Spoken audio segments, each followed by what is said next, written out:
enemy to penetrate our defenses any deeper. Old Glory must not be stained with the blood of tyranny.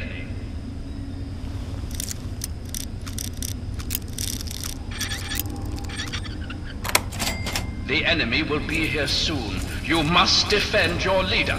Remember, our cause is noble. It is the cause of mankind.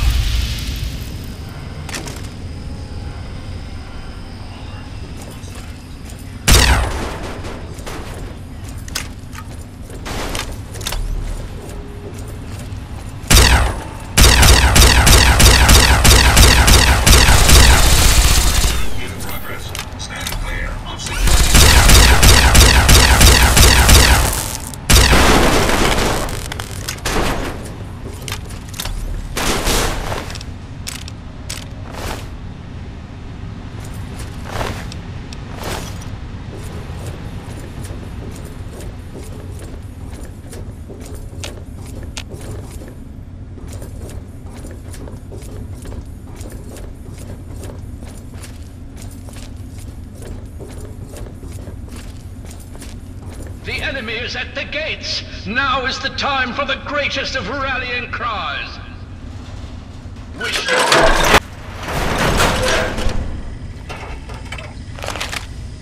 You've breached our defenses, evaded our best soldiers, and you've raided my home.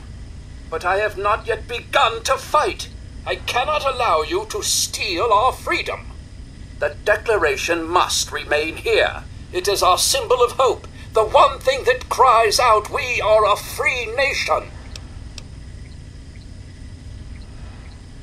Then my reputation precedes me. Good. That should make you well aware that I am not to be trifled with, and that my loyalty to the States is legendary. I know your fighting prowess far exceeds my own, but I will still duel you to the death if I must. What will it be, then? Rapiers? Pistols at dawn? Out with it! This is no mere document, sir. This is the doctrine laid down by my fellow members of the Second Continental Congress. It absolves us of the tyranny of King George III of Great Britain. It is perhaps the greatest symbol of this free nation.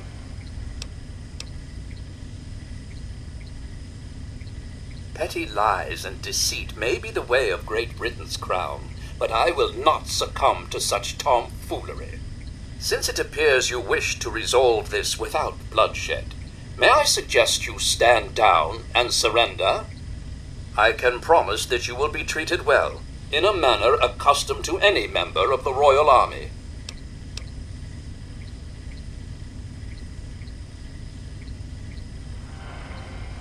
Please explain, but I warn you, I am well versed on the tactics of the underhanded Redcoat spy. You do well to remember that.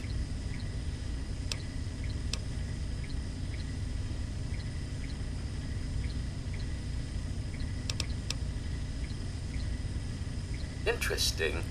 I had a plan for just this sort of situation. Perhaps this will prove that you're here as an ally rather than an enemy. We create a forgery of the Declaration and send it off to Great Britain. It might be just the delay we need to get the document out of here safely. I'd love to be at court when King George finds out he wasted all his resources gaining a forgery. We have to be cautious, though. The British scholars would recognize a poor duplicate almost immediately. If you were to bring me some iron gall ink, I could produce a mirror-perfect duplication. The best place to find some would be in the Arlington Library, which is why I have been unable to do this myself. After all, I can't abandon these fortifications. Excellent. Please hasten back. There's no telling how much longer we can hold here at the fort. I hear the thumping of the cannonade getting closer by the minute. Soon our walls will be breached, and the last bastion of the USA may fall. The journey will be rife with peril, I'm afraid. You cross Farmer Smith's cornfield and make your way up Greenleaf Hill, ford your way across Quick Run Creek, and make for the horse path. When the pines thin out, you need to make your way along the edge of Arlington. Watch out for redcoats. They have a garrison there. The building across from the fish market is the library. Look for the old clock tower. I'm afraid until I know exactly what your intentions are, I can't divulge that top secret information. The colony of New York abstained from the Declaration and then later declared its own independence on July 9th, 1776.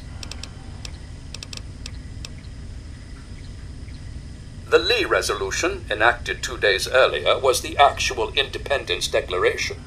The Declaration itself was an expansion of that resolution for public consumption.